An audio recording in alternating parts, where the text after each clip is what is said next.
NYYST. Holla, why do they doubt the kid? I'm about to prove them all wrong again. I got a low tolerance, cause they don't even know what the problem is. It's me. You waiting on the boy to fail, then hold your breath and face your death. Cause you play a roulette with each step I progress, no less. Go ahead and place your bets, cause we know where we at, we know we top tier. Cause all the hate that you bring, we know it stops here. I'm taking off like a rocket here, ain't stopping here. It's strange how they cannot see the future, but see profit here. Wait up, we gon' always win. Promise that that's not a promise, yeah, that is a threat. You know that I promise to bring the team commas. Welcome back. This is episode 501 of the NYYST podcast. We're live here on NYY Underground. I'm your host, Christian, and I'm with my co-host, Sem. What's up? Mr. Three Time. It just broke about 10 minutes ago. Aaron Judge is the 2025 American League MVP, back-to-back winner. He's now his third official MVP, his fourth in reality. Okay, we're not going to let 2017 go, but Aaron Judge is the MVP of the American League. It was a close race. I think he won by like 20-something points. I think he got 17 first-place votes. Cal got 13. Look, this was the right call here. People are going to be like, oh, you guys are Yankee fans. Yeah, duh. And we watch this guy play baseball every day. And he was the best player in the American League. Undoubtedly. I mean, case closed, right? Aaron Judge, got to use the Judge pun there. The difference in OPS between Aaron Judge, who was number one, and Cal Raleigh, who was number 4, is the same difference between Cal Raleigh, who was number 4, and the 77th ranked player in all of Major League Baseball. Okay, that's kind of all you need to know. And this is not to disrespect Cal Raleigh at all. The guy had a hell of a season. He had an historic season. 60 home runs from anybody is impressive. I will never poo-poo a 60 home run season. But when you take a look at every single statistic that Aaron Judge put up and the fact that it wasn't even close in any of them, this man is the rightful and deserving MVP of the American League. Aaron Judge is a back-to-back MVP. This is now a third MVP for Aaron Judge. We can put him in the pantheon of Yankee greats. Obviously, he's got to get the championship. We all know that. But you don't sneeze at three-time MVPs. We will never see this type of player again in our lifetime. Congratulations to Aaron Judge, the 2025 American League MVP. Dude, I'm doom scrolling X right now, and some of these comments are just so great. I don't understand. If you just go by just the stats alone, I don't understand how it's even close. Judge dumps on him. He took a big dumper on Cal Raleigh. He took a big dump on the big dumper. That's it. You know, it's crazy. Like I'm seeing Aaron Judge being called a bum. How salty must you be to say such heinous things? If you're calling Aaron Judge a bum, you have no credibility whatsoever. And you should probably crawl underneath a rock and never come out ever again because Aaron you Judge- are an idiot. This is insane, right? Aaron Judge is now the 4th Yankee to win 3 MVP awards. Mickey Mantle, Yogi Berra, and Joe D are the other 3. This has not been done in modern times. We have not witnessed anything like this. And if the writers didn't have their heads so far planted up their own asses in 2017, we'd be talking about something that we've never seen done in the history of the New York Yankees in a 4th MVP. Aaron Judge hit the most home runs ever hit by a batting champion. So, yes, Cal Raleigh's season was historic. Most home runs by a catcher, most home runs by a switch hitter. And I'm not disrespecting Cal Raleigh. It was an amazing season this guy put up. But Aaron Judge also did something historic. No batting champion has ever hit as many home runs or that Aaron Judge hit this year. He has the most home runs ever by a batting champion. And if you go back through the last 20 years of baseball, since 2005, there's only one player in all of Major League Baseball to post a 200 OPS plus season, and he did it 3 times. That's the player of the that we're talking about here. That's the level that we're putting Aaron Judge on. Nobody in the last 20 years has put up a 200 OPS plus season, and he did it 3 friggin' times. And I know that doesn't mean anything for voting in terms of this year, but he did it this year. So, I mean, what are we talking about here? Cal Raleigh hit 60 home runs, still couldn't crack 1,000 OPS.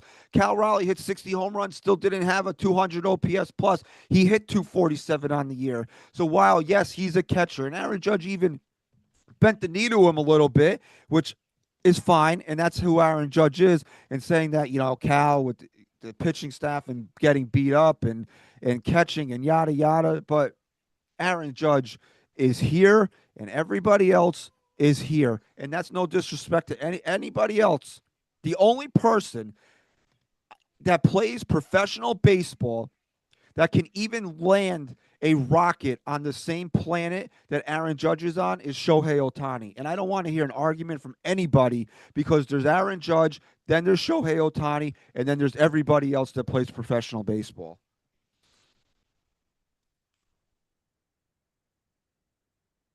I just screaming going up upstairs in my house. I'm like losing my train of thought here. Uh yeah, man. Like, listen, I don't. You watch it all season long. You watch it. You sit there, and it's been what midway through the season that they started talking about Cal Raleigh and oh my God, look what he's doing. He's going to give Aaron Judge a run for the money. He's going to break the record. He's going to break the record. And they tried to bend it so much that they start counting his postseason home runs and all that stuff. That And was wild. when you got to start doing that stuff to like make this guy and fluff him up that much to beat out Aaron Judge, he doesn't have you know what I'm saying? It just wasn't there. The guy had, yeah. What was his strikeout rate? You know what I'm saying? It's just Cal Raleigh hit a lot of home runs, no pass balls, or something like that. It's like, I'm not a Seattle Mariners fan. I'm not sitting there watching it so I could just start pulling stats out of my ass here.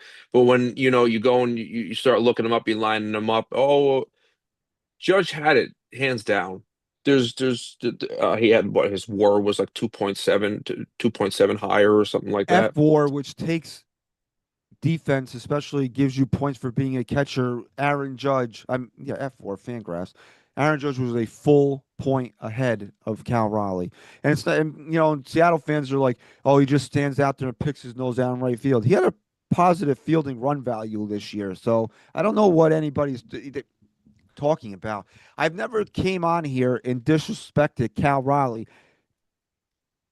He hit 247, and that's got to be looked at. And when you, in terms of being a MVP candidate, because you were basically a home run or nothing player, where Aaron Judge hit 331. How many games did we go and see Aaron Judge not even really hit home runs? Hit a single here, find a hole here, dunk one there. And that's what's turned Aaron Judge into a more valuable player because he's learned how to be a complete hitter. And I apologize for my voice. I don't know if it's going to last the entire hour. You go to Philly, you come back with something. That's just the way it goes. So Ew. hopefully, it'll hold up throughout the course of the show here. But I mean, and it was close, right? We saw the voting. It was 17-13 in terms of first place votes for Aaron Judge to Cal Raleigh. So there were enough people that were split on this. It was almost a split decision here where, two voters go the other way. It's 15-15, and then who knows how it shakes. But this was the right call. And anybody that feels differently, I'm sorry. But I always felt that all you're doing by making the I'll never say, making Cal Raleigh a candidate the way that you guys did was because he was a catcher. Okay, you graded everything Cal Raleigh did on a curve because he was a catcher, and I get it that some of that has to play into it. And if Aaron Judge hit 280 and had an OPS like of 990 and he had a 170 OPS plus, we could have that conversation. But Aaron Judge was so far better and was just in a different world than what Cal Raleigh did this year. That there is really no debate here. And if Aaron Judge doesn't spend that week plus on the IL and then take him another 2 weeks to get his uh excuse me, to get himself correct while he was figuring out how to play with that elbow injury, Aaron Judge doesn't have a 60 home run season this year. He hit 53 for Christ's sake. Yeah. So everything that you guys were hanging your hat on at 60 home runs, Aaron Judge, if he doesn't have the elbow injury, because even when he came back, it affected him, and we saw him slump when he came back. Is it out of the realm of possibility to say Aaron Judge breaks his own record this year? So to me, and again, another thing I hear Seattle fans say is like, "Oh, we would have never made the postseason without Cal Raleigh." You maybe, I don't know. I'm being dead honest. I don't know whether or not they would have or they wouldn't have. But I know for a fact that the Yankees would have not made the postseason without Aaron Judge. There's no way the Yankees are a postseason team without that guy in the middle of the lineup. It's impossible. We saw what happened to them in 2023. And I get it that I've been on record as saying this was a more complete team. This was probably the most complete team that Aaron Boone's ever had. Yeah, that's what the best player on the planet in the middle of it all. Take him out of that, and what do you have? You're getting full-time at bats out of, and this is to knock Jason Dominguez, which we'll talk about a little bit later on the show. Imagine you're replacing Aaron Judge with Jason Dominguez. You think this team is winning anywhere close to 94 games this year? Not even close. Not even close. I'm trying to pull up like their stats so I could actually see it myself and like compare them side by side. And I'm just having trouble. I got tattooed today and I did it on an empty stomach. I didn't eat all day, and I just if I just call 911 for me because I feel like shit. Um, Listen, Aaron Judge got us to where we were, and without him, we were screwed. And for once, when we actually got into the postseason, Aaron Judge was playing like Aaron Judge should play. It just nobody else did. Cal Raleigh was surrounded by he had Josh Naylor, uh, J Rod. What the hell's the other guy? He was playing on from Tampa Bay. He went there. What the hell's the other guy? Rosarina? Yeah, what about him? I mean, these are people that they were playing good baseball the whole season. Aaron Judge had fucking Anthony Volpe. You know what I'm saying? He started off. You I had mean, he also had uh, Jazz Chisholm and Cody. I mean, we can't make that art. You can't no, go but to I'm saying the no, low but hang the low like hanging fruit of Anthony Volpe. They both had good complementary players on their team. Both guys were the best players on their team.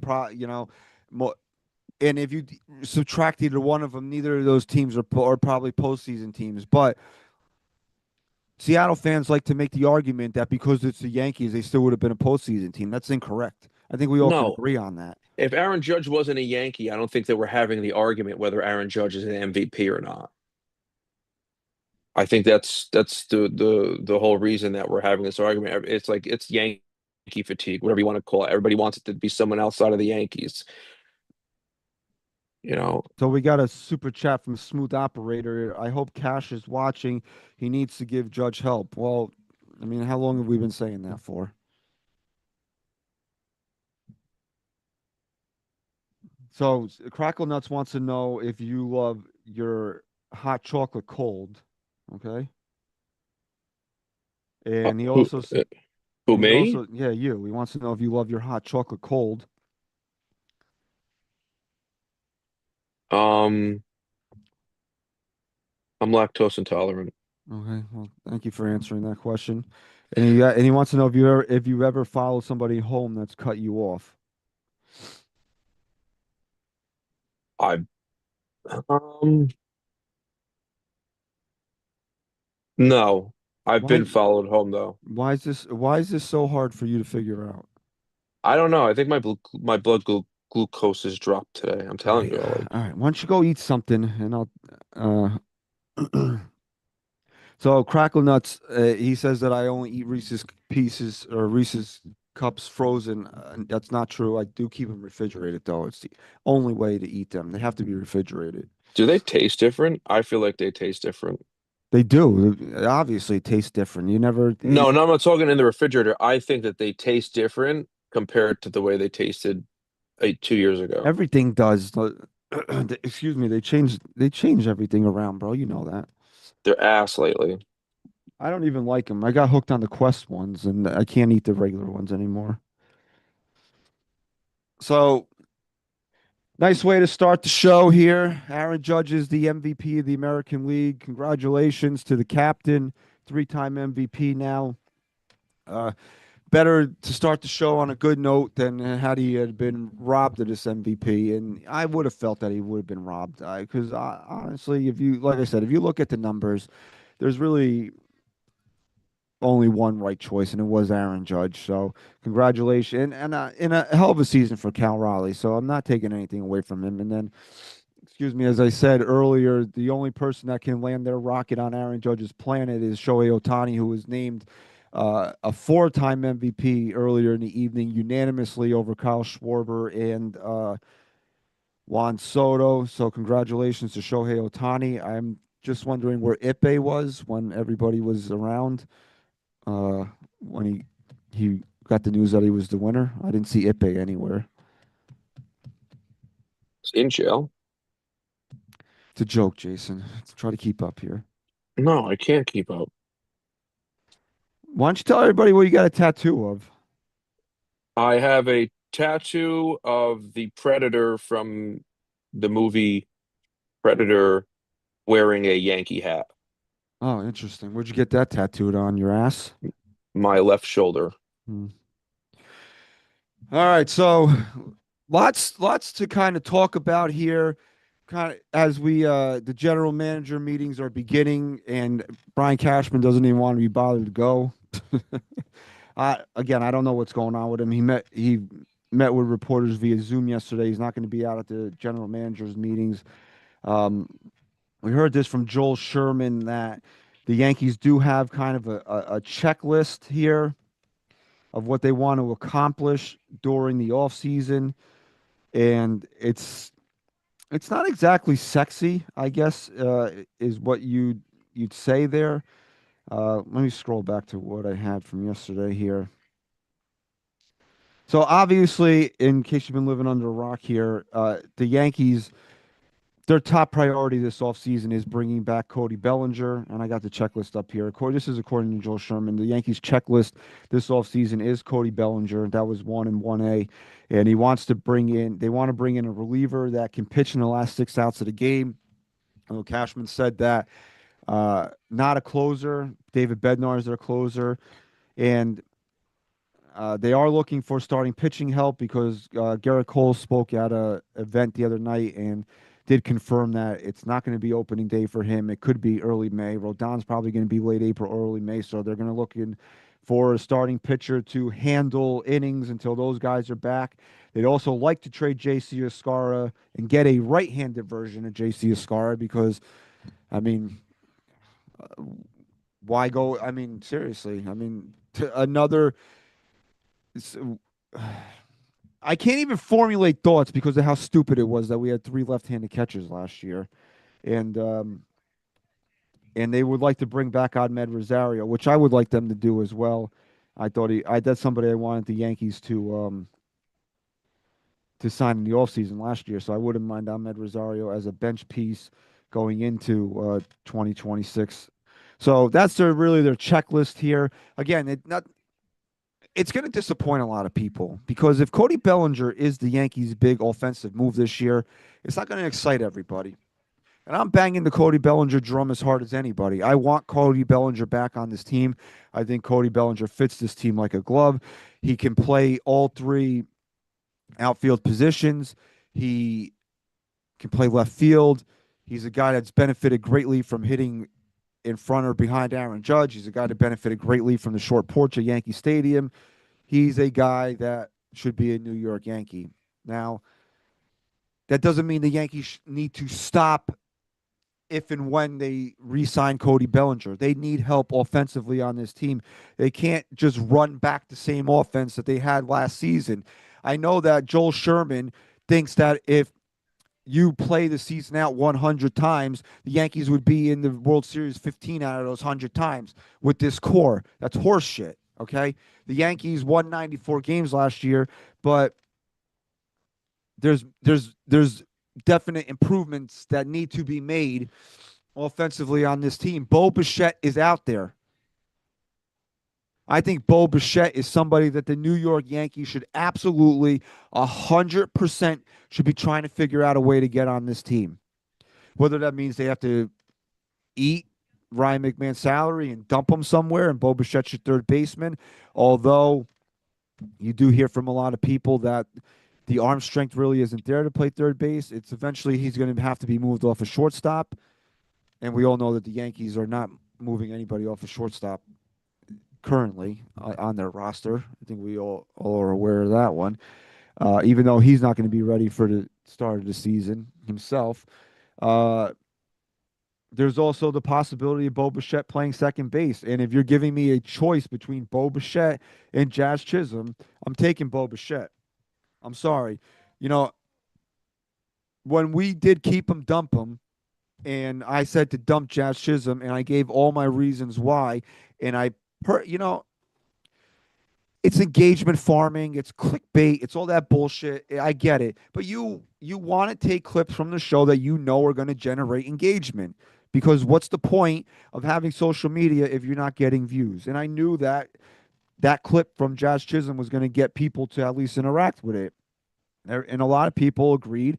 And a lot of people also said, you're dumb. He's a 30-30 guy. Well, I responded to them all the same way. Listen to the entire video and listen to what I'm actually saying. So if I can trade Jazz Chisholm somewhere, especially in a walk year, and I can bring in Bo Bichette, I think that's an immediate upgrade. The chat can tell me I'm wrong. You can tell me I'm wrong. And I think Bo Bichette with Cody Bellinger and Aaron Judge as the middle of this lineup this team starts looking a lot different now.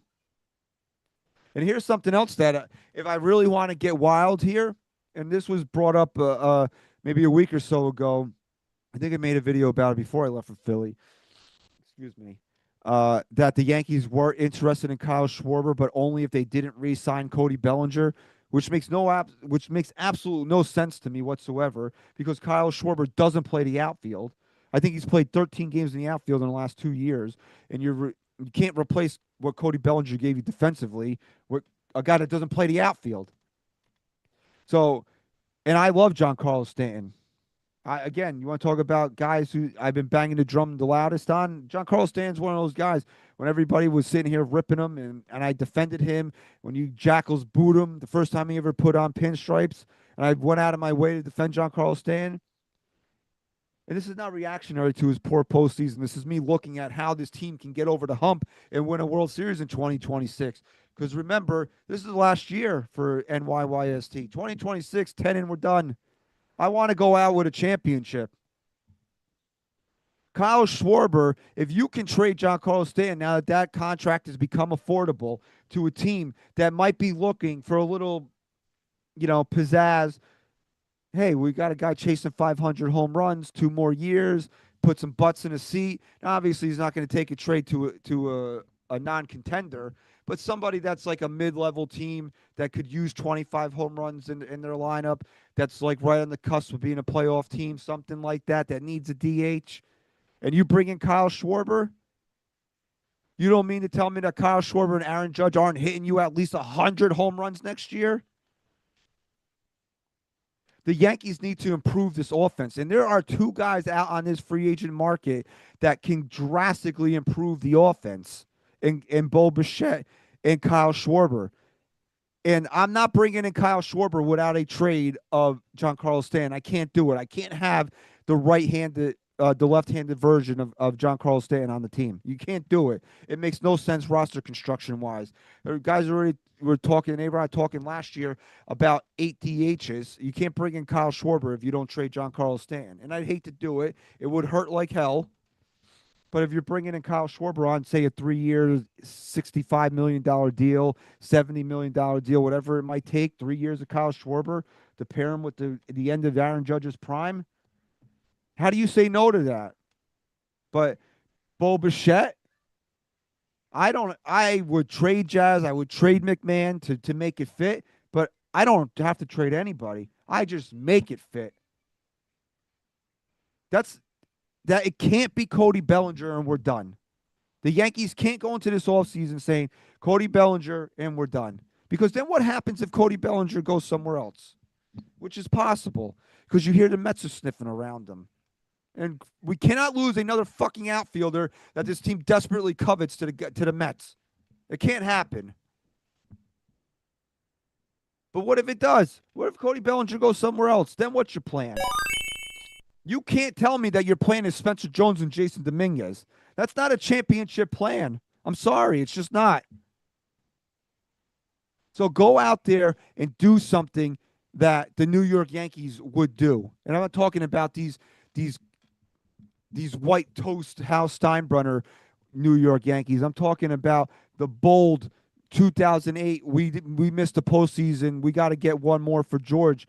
New York Yankees that would go out there and drop their nuts and say, "Look at these two guys out there. One of these guys has to be a Yankee." Will it happen? I probably put the percentage of it happening at less than one. But if you're really serious about going for it this year and capitalizing on what possibly could be the last true MVP season Aaron Judge has as he hits 34 next year, and Garrett Cole coming off Tommy John surgery, you got to do it. You have to change the outlook of this offense. And Bo Bichette and Kyle Schwarber do that. Like I picked my coworker up for work today, and right away he started talking baseball to me. And the he was asking me like, "Oh, what if we get this guy? Did you see what I sent you yesterday about Paul Skeens? Yada yada I'll be yada." right back. Hold the fort for a second. Hold the fort. I'm sitting there and I'm talking to him, and I said, I don't really care about the Paul Skeens nonsense. Whatever that is, what it is. I'm sure Christian will address that later. But out of everybody that I said that we can get, I want Bo Bichette and I want Tark Skubal. Adding Bo Bichette into our lineup is an automatic upgrade just offensively. You have a guy that batted over 300 this year, and the only person that we had on the team that did that was Aaron Judge. Everybody else is, around, league average or below league average. So to have somebody else in the lineup that's producing offensively is something that this team is dying for and absolutely needs. I think that Bo Bichette is probably like to me it's a no-brainer. Yeah, we want Cody Bellinger. Yeah, great. Let's get Cody Bellinger back. But I think adding Bo Bichette puts us to where we need to be. Yeah, like if you're gonna play him at second base, get rid of Jazz. Get rid. Ryan McMahon. I don't want on the team regardless. Anyway, he doesn't do anything for me. I'm not a big Ryan McMahon fan. So it's here nor there. But as soon as like you're getting to the end of the season, you're seeing that Bo Bichette hasn't re-signed with Toronto. He wants to test free agency now. Is that Bo Bichette's choice? Was it that Toronto just wasn't being competitive in their offers to him throughout the year? Did they just not talk about it? It is what it is. I don't care, but the Yankees need to go out there and be competitive, and I need to at least hear that they were somewhere in the ballpark, pun intended, about actually signing Bo Bichette. Because if they go into this saying no, Anthony Volpe is our man, and we're going to play Caballero here and there, and we weren't in on Bo Bichette at all, I'm going to be freaking pissed off. Well, then I you're going to would. be pissed off because I don't think they're even going to be in on Bo Bichette. I know it's just crazy though. Like, what was his? He batted 311 or something this year. What was it? He bat he 311, 18 home runs, 94 RBIs, Bo Bichette is 181. one of the best offensive players in Major League Baseball. Like, it's just now you put Bo Bichette with Aaron Judge, because that's half the problem too. Like, you have people that are not getting on base in front of Aaron Judge. Aaron Judge could get up there and do what he wants to do, and then Aaron Judge ends up getting on base, and it goes to waste because everybody else is a loser. Not that everybody else is a loser, but you need somebody else that's going to produce. His bat is amazing. You need it in the lineup. I think that out of everybody out there, that's who the Yankees need to just chase down. That he needs to be on the team. Everyone. Oh, we want Pete Alonso. No, I don't want Pete Alonso. I don't. You weren't listening, but like I said to him, like, my two picks that I need this year are I want Bo Bichette and I want Tark Skubal. That's where I'm at. And Look, I would love to. I would love Tarek Skubal to be a New York Yankee. I just don't see the Yankees pulling the trigger on that. Uh, let me, before I get into it deeper, I want to read Jeff J's super chat. Evening, fellas, celebrating Judge's win of another well-deserved MVP. Excuse me, NYYU to the moon. God bless. God bless you, Jeff. Okay. So. I, there's people around baseball that don't think that Tarek School is actually going to get moved, and let's be real here, he shouldn't. I don't think he should get traded. I think Detroit should uh, try to compete. I hate this shit of trading superstars in their walk year, and Skubal is a back-to-back Cy Young winner. He's the best pitcher in baseball. I mean, there's no doubt about it. But I mean, more so than the Yankees getting him, I was talking to a Met fan today, and I told him, "You guys need to put your balls on the table and go get Tarek Skubal. You make them an offer that they can't refuse. If you really King Cohen and want to be serious about winning a World Series, you need a legitimate ace at the top of this of your rotation. One of the biggest reasons the Mets fell apart last year is because they had no starting pitching." And Nolan McLean came way too late in the season to really save anything. That's Boulder was rolling down the hill with no stopping it at that point. So I would like to, just as a baseball fan, as a casual outside observer of the Mets, I would really like to see them go and make that move and get Tarek Skubal. And you make Detroit an offer that they can't refuse.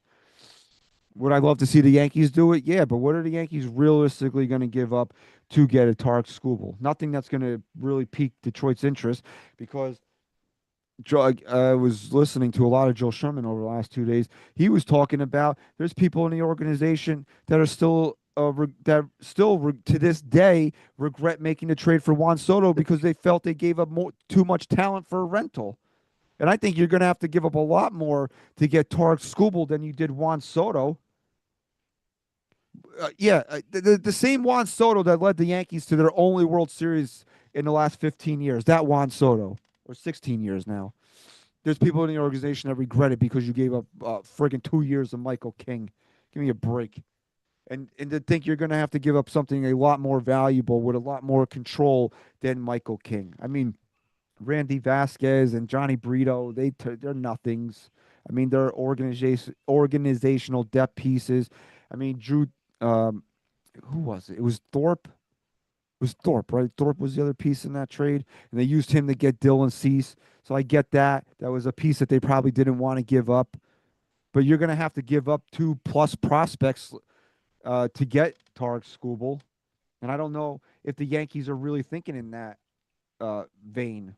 Now you hear them linked to Ime, the Japanese pitcher that's coming over. We'll see what that looks like.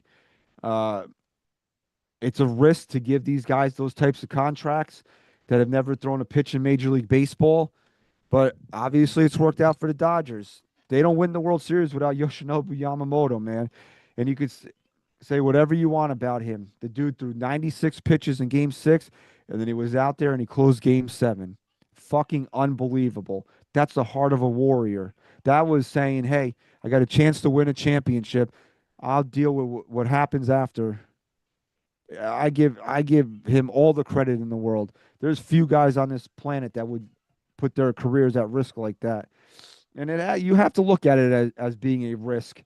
These guys are not conditioned to do that, to go throw 96 pitches and then go and pitch again the next day. So credit to him for doing that. So we'll see. Ime is highly respected, and I would love to see him here. But again, what are the Yankees are looking for starting pitching? Where are they looking for starting pitching? Are they looking for starting pitching depth just to get them through April, or they want somebody that is a legitimate piece in their rotation? That I don't know. I don't know what they're thinking right now. I would love to see them go out there and get somebody that they could put in this rotation and be a linchpin in this rotation with Garrett Cole, Max Fried, and Cam Schlittler. And notice how I didn't say Carlos Rodon because I would obviously love to see the Yankees move that contract and him in the offseason because, as I mentioned, when we did keep him, dump him, I think we've seen the best of Carlos Rodon as a New York Yankee.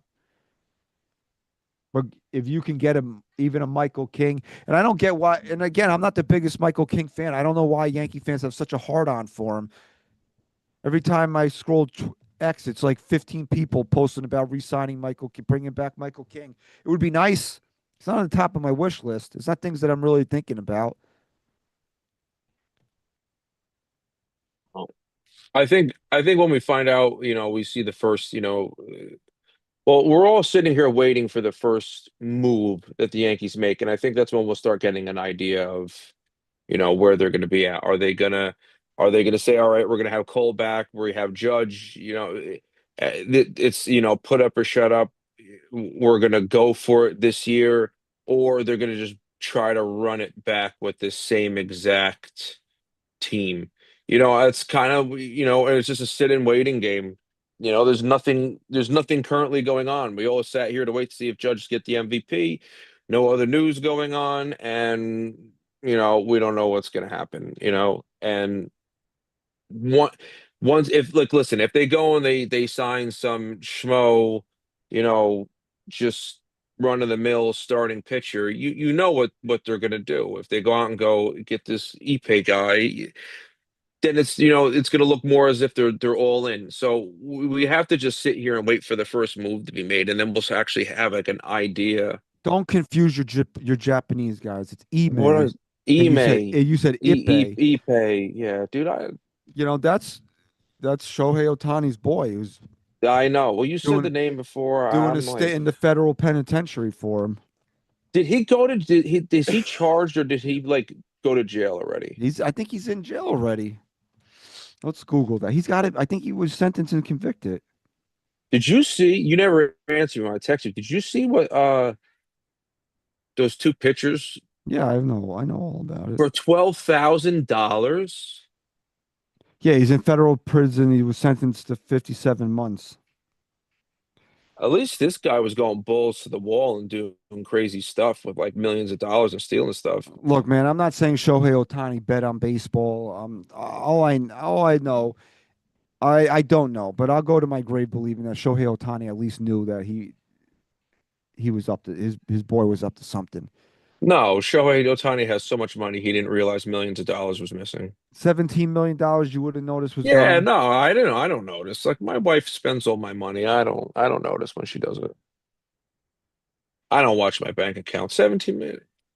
That's the dumbest shit I ever heard. Yeah, and Luis Ortiz and Fernando, I don't know what I call him, and Emmanuel Clase Class A are facing 65 years in jail for their gambling.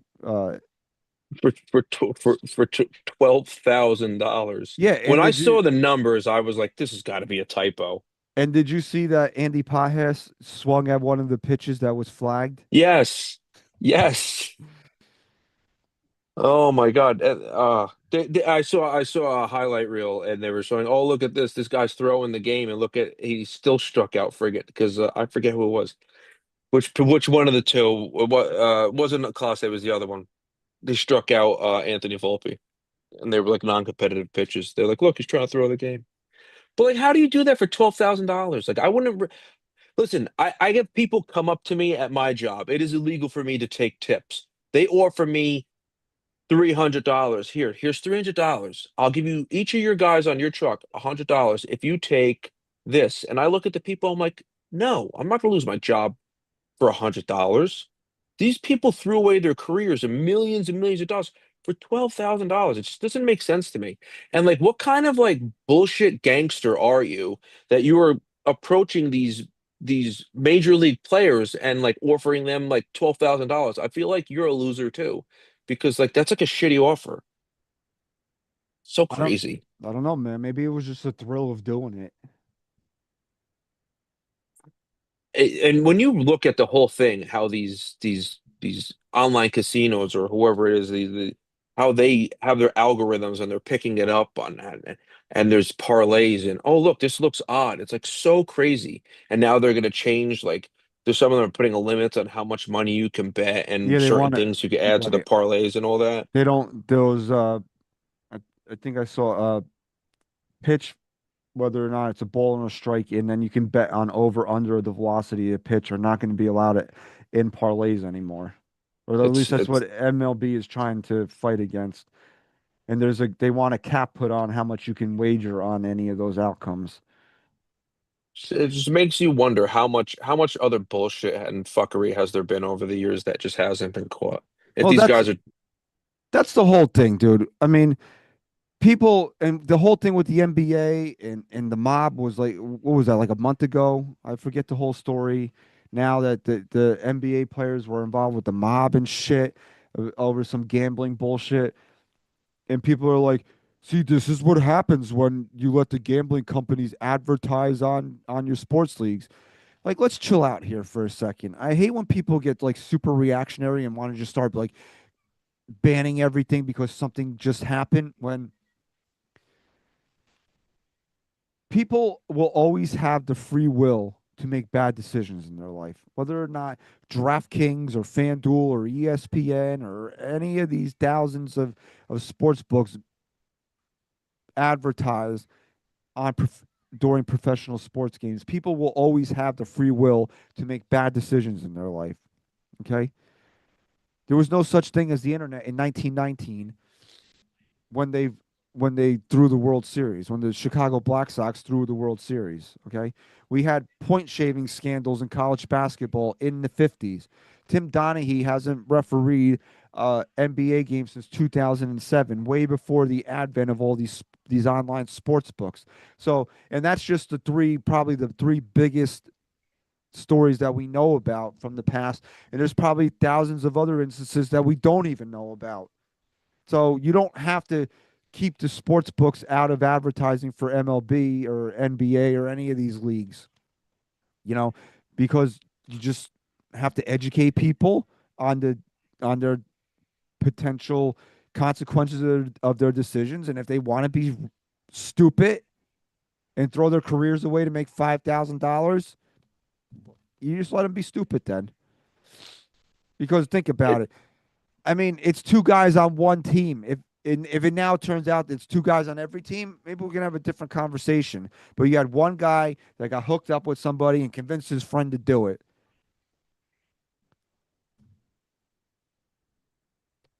I'm just my mind's just still blown at how $12 million, 12,000. These people are freaking stupid. It's crazy. I don't know, but everything is nuts. The only way you solve that whole problem is you stop sports betting altogether, which then I think collectively there's enough people in the world that would go absolutely batshit crazy. But that's the only way that you fix it. Look at boxing. Everyone says that boxing is rigged. There's been how many people have taken a dive for, I'm sure more than $12,000, but I mean, look Oh, at the the Jake Paul fights. I think half of them Jake are freaking dives too. Jake Paul versus Mike Tyson was a fix. Yeah, because Mike Tyson should have just broken his jaw. It's just like it's that's like right out there in your face. So it's always gonna be there. You just never think that it's gonna be. That's like peasant people. That's like mine and your type money, $12,000. It's I'm still taken back by it. Well, I don't know. That's the most shocking thing about that story is how little they did it for. Not that they did it because we all have suspicions. It's that it was for that little bit of amount of money. Again, it could be for the thrill of it. It could be maybe Classe was in a bad spot with somebody that said, "Hey, do this, and I'll give you a couple bucks just to." So I don't know. It does. It is a bad. It is definitely a bad look. And you know what? A guy that was on a Hall of Fame trajectory and Emmanuel Clase is probably never going to pitch in the big leagues again. So I mean, Yeah, it's crazy. I hope he enjoyed his $12,000. So this is not going to be a super long show here because I'm just out of voice here. Excuse me, but we got to end the show with the NL Cy Young Award winner Paul Skeens, who is the fantasy of every Yankee fan's eye right now. You're fantasizing about him more than you are his girlfriend. Okay, Paul Skeens, according to Randy Miller, okay, and Ben Cherington, their GM, didn't exactly poo-poo this either. Said that, or has told teammates that he wants to be a Yankee. Now, what the context of that all is, I don't really know. But it's just interesting that it came out. And then again, after Skeens won the NL Cy Young Award, excuse me, um, he kind of dismissed it because he has to. I mean, you can't just come out and say, "Hey, I want to be a Yankee." Yeah, it was true. He said he was committed to trying to help Pittsburgh win, which is what you have to say. But I'm sure he's growing tired of it. He's the I say Tark School's the best pitcher in baseball. Do you know who the second best pitcher in baseball is? That guy. Argue with a wall if you disagree with me. It's Tarek Skubal and Paul Skeens. Paul Skeens is in year 3, okay? And he's already the second best pitcher excuse me, in baseball. So I do think that before it's all said and done, he might be the greatest right-handed pitcher we've ever seen. That's the path that he's on. And he plays for the most pathetic organization in all of professional baseball. I mean, it's pretty shitty when you got Paul Skeens, got one of the best pitchers, and you already know they're not going to re-sign him. But that becomes the larger story here, right? Yankee fans hear this and they're like, "Oh, well, let's go get him." Great. I would love Paul Skeens to be the ace of the New York Yankees. I don't think anybody listening to me right now doesn't want Paul Skeens to be the ace of the New York Yankees, but it's not realistic. I hope that Randy Miller enjoyed all the attention that he got yesterday, all the clicks that his article got yesterday. I hope he made a few bucks on all the ads that people had to sit through to read it. And it is behind a paywall, but I do pay for NJ.com, so I was able to read it. Uh, Look, there's no realistic possibility that Paul Skeens gets traded this offseason. The guy is pre-arbitration. Pre-arbitration. What is he going to make this year? $900,000? Who in their right mind is trading the best pitcher in baseball that's only getting paid $900,000? And I might be off a few bucks here or there. But even if he's making $1 million this year, you're trading the best right-handed pitcher in baseball who's making less than $1 million this year. If he got traded, Congress would have to open up an investigation and figure out what happened. The FBI would have to be involved in this. We'd have to get an investigation from the highest of powers of how Paul Skeens got traded pre-arb. It's bad for baseball if you're trading the Paul Skeens, who's pre-arbitration eligible. That's bad. And if you do that as the Pittsburgh Pirates, I would, if I'm Rob Manfred. I don't know who the owner is there. His name escapes me. Hey, owner, Pittsburgh, okay? This trade just came across my desk here. You guys are trading Paul Skeens? Okay, listen, I'll sign off on it, but know this, you're no longer the owner. I'm forcing you to sell the team within 48 hours. Because you don't deserve to own a fucking baseball team if you're trading Paul Skeens, who's pre-arbitration eligible. So No. tell me, I mean, really, in what world does it make sense for Pittsburgh to trade him? So let's move past that part of it now. Pittsburgh, it says, you know what? We can't sign this guy. We have 4 more years of control of him. Let's cash out now. When the team picking him up knows they're not going to have to pay him this year, they basically get a free year. Working for free will be Paul Skeens in 2026. We could just absolutely pillage an entire farm system. What do you think that trade is going to look like for the Yankees? Jeez. It's gonna be everybody and their mother You know, Cam Schlittler's going in the deal. Absolutely. Schlittler, Lombard George Jr. Lombard's going in the deal. Has to. You're gonna be talking Dominguez or Dominguez or Jones has to go in the deal. Jones or both. They Maybe might both. want. You're not gonna be happy if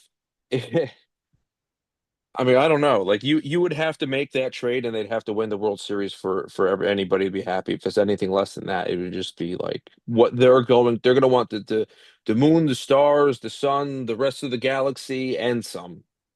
It's not. Lagrange, ERC, one of them has to. You're gonna have to give him another top pitching prospect to go along with Cam Schlittler. And I know Yeah. it's Paul Skeens. I get it.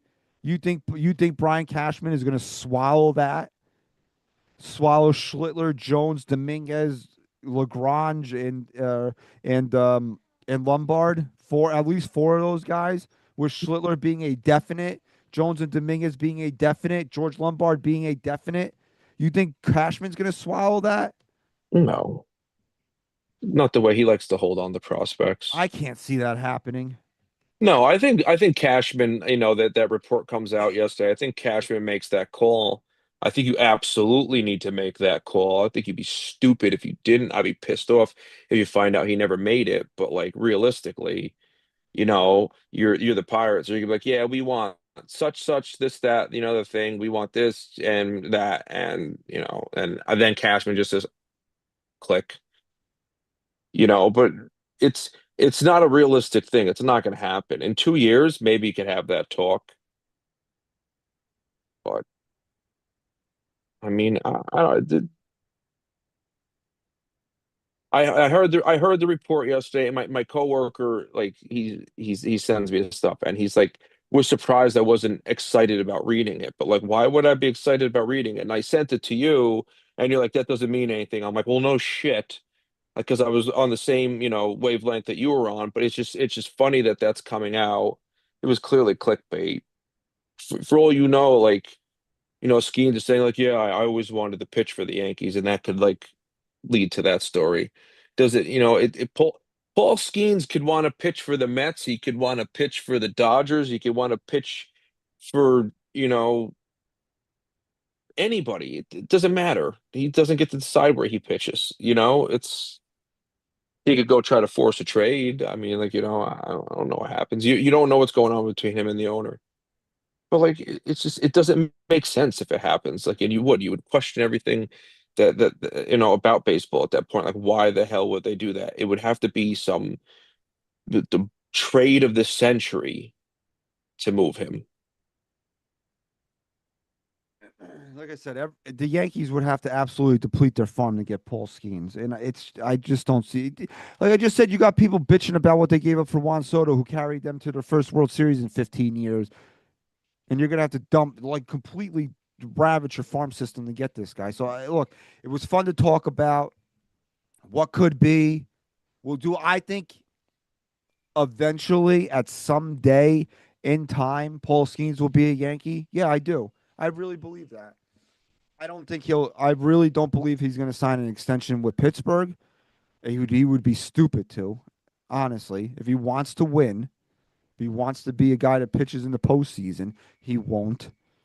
They don't spend money, and they're going to have to give him what, $500 million. Let's be realistic here. 500 to get him to stay. And what do you think they're going to? What are they going to do? Bring back Andrew McCutchen when he's 63 years old? Because that seems to be the only thing that they ever do. Now, Paul Skeens hits free agency right around the same time that Garrett Cole and Carlos Rodon's contracts come off the books. It's perfect timing. Perfect timing. Although I would love like a 1 year emeritus contract for Cole just so he could be in the same rotation with Paul Skeens, just like a symbolic thing. That would be awesome. And it's going to be kind of like the Garrett Cole thing. A Pirate who's probably going to get traded with a year and a half of control left to a rival that'll pitch against us in the ALCS, and then we'll go and back up a Brinks truck to get him. That's probably what's going to happen. Because if you remember, there's not a player on the planet in the last 20 years that I can think of that Brian Cashman wanted more than Garrett Cole and he wouldn't trade Miguel Andujar to get him.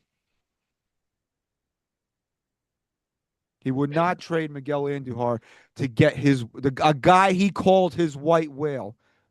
Because remember, the Yankees drafted Garrett Cole, and then he decided to go to college, and then he came back out, was number one overall to Pittsburgh. And he had an opportunity after he slipped through his fingers. He wanted to go to college. Bang. Had an opportunity to get him. And Clint Frazier and Miguel Andujar stood in the way of getting Garrett Cole. Now I'll put my ear to the mic nice and close here so I can hear this. What did the Yankees get for Clint Frazier and Miguel Andujar? Nothing. Oh, they didn't get anything for him. Oh, okay. No. It's every Yankee prospect. It's It's really outrageous. look honest. I don't want to get into A a whole Cashman bash. thing about Brian Cashman because he's very active in the trade market, but then he's not in certain instances. He trades guys, but then he doesn't trade guys. It's like he trades guys, but to get to the next level of guy that the Yankee needs to acquire, he won't do it. It's like Luis Castillo versus Frankie Montas.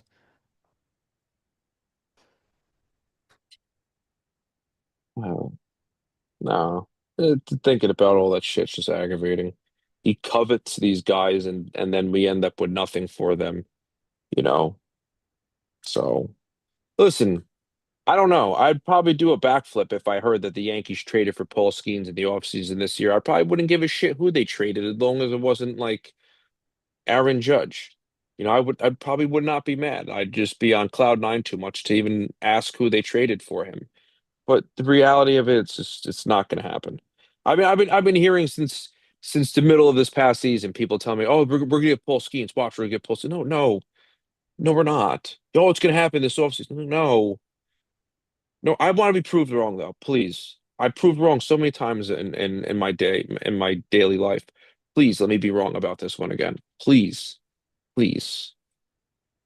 I'm begging the universe, prove me wrong. But it's not going to happen. I'm all in on, like I said, I'm all in on Bo Bichette and Tark Skubal. And I don't think Tark Skubal gets traded till probably the deadline anyway, because the Pirates, Detroit just made it to the playoffs. They want to be competitive. They're not going to trade away Tark Skubal. They're gonna if they're out of it, you're going to see Tark Skubal get moved. If they're in it and there's a chance that they're going to win the division, Tark Skubal's not going anywhere. So I that's think a whole that's nother. honestly, I think that's the right way to go if you're Detroit. Try to compete this year, and if you're out of it around the trade deadline, trade Scooble. I don't think the package will be that much less that you would get with a full season of them because you know a team's gonna if a team's going after Tarek Scooble at the trade deadline, they have legitimate championship aspirations. Yeah, and if he's pitching, having the same season that he had this past year, and they know that because he could have an ass season. We don't know what's going to happen, but if he's pitching like he was this, and you got somebody that's wants to win the World Series, yeah, they're going to get they're going to get everything they want from him anyway. It's not going to change the deal that much. I see some people in the chat talking about this, and it's been a talking point, and we'll just touch on this briefly here. That Hal's going to cut payroll. There's reports Hal wants to cut payroll. I've been hearing about this for 5, 6, 7 years now. He wants to cut payroll all the time, and they always say he can spend around $300 million. So we'll see what happens. I'll believe that they cut payroll when I actually see them cut payroll. So I don't know. They have a lot of money coming off the books this year. They're going to have to reinvest it somehow. They can't go into the season without making a significant upgrade offensively, and it's not Cody Bellinger. That's just running it back again. So we'll bring it back home with that. Yes, Cody Bellinger is a guy for me that has to be taken care of. Has to be something that the Yankees do, but you got to figure out a way to improve the offense outside of Cody Bellinger.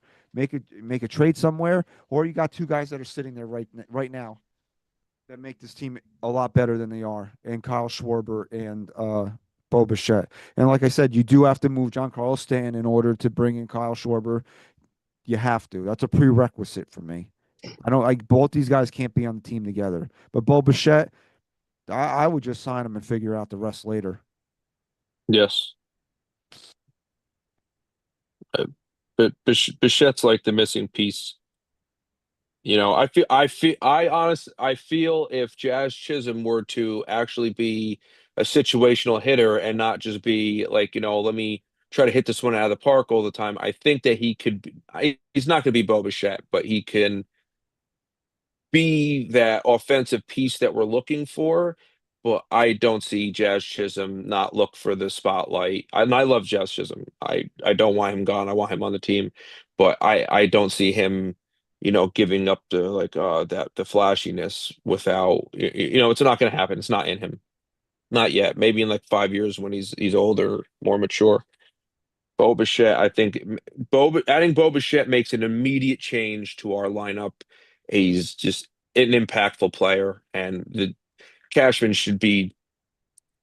Who's his agent? Is it Scott Boras? Who? Bo Bichette. I don't know. That I don't know. I'm I heard tired of hearing that fucking name already. That's this year. I I want didn't to hear meet him. that I did, guy so I he could didn't spit on him. he didn't spit any limericks about Bo Bichette yesterday, so I don't know. Maybe No, I'm wrong. who was it about though? Pete Alonso and Cody Bellinger. Yes, there you go. I was Cody Bellinger's the one I saw, and it was like, what the guy needs to. Hey, he gets his guys Ugh. paid, bro. Yeah, Gets he his guys. does. So I obviously like the one name we didn't really mention today was Kyle Tucker, and I just don't see that as a realistic possibility for the Yankees. Not that I really see Schwarber or Bo Bichette as a realistic possibility for the Yankees, but I mean, if you're fantasy booking this whole thing here, where is Kyle Tucker playing? He's exclusively a right fielder. Somebody you think is going to move over to left, center. Aaron Judge, I think we're at a point now, especially in his career, we're done playing him in center field. And I the couple of times we saw Judgy and left, I don't think he looked all that comfortable. So, I mean, he's the captain. He's your best player. He'll probably do anything you ask him to do. But I also got to worry about what's best for him. And right field is best for him. So I don't know. Okay, you gotta see what's going on with his elbow too in the off season and all that shit. I don't know. When does Grisham have to accept the qualifying offer by? Next week, I think, sometime around Next week? Thanksgiving. Because that's been like the whole. That was a big. I get removed a week removed from that whole. I was pissed off when I heard that. A week removed from that, I understand what the Yankees are doing, but like it still scares the hell out of me. I just saw a report that they were expected for him to turn it down, but still like that's a lot of money to turn down. If I'm the Yankees, I'm not in the Trent Grisham business anymore. But they apparently want to be. I think that would be a huge mistake. I mean, I think they're I just I think they're planning on him to turn that down because listen, he was it 22 million if he goes out and gets a 4 or 5 year deal at 16, $15 million, he's gonna make more money. I think it would be stupid for me personally, I think it would be stupid for Trent Grisham to take that because he could take the 1 year deal from the Yankees and have a complete ass season, and then he's not gonna end up with anything. With $22 million when he can make 30, 40.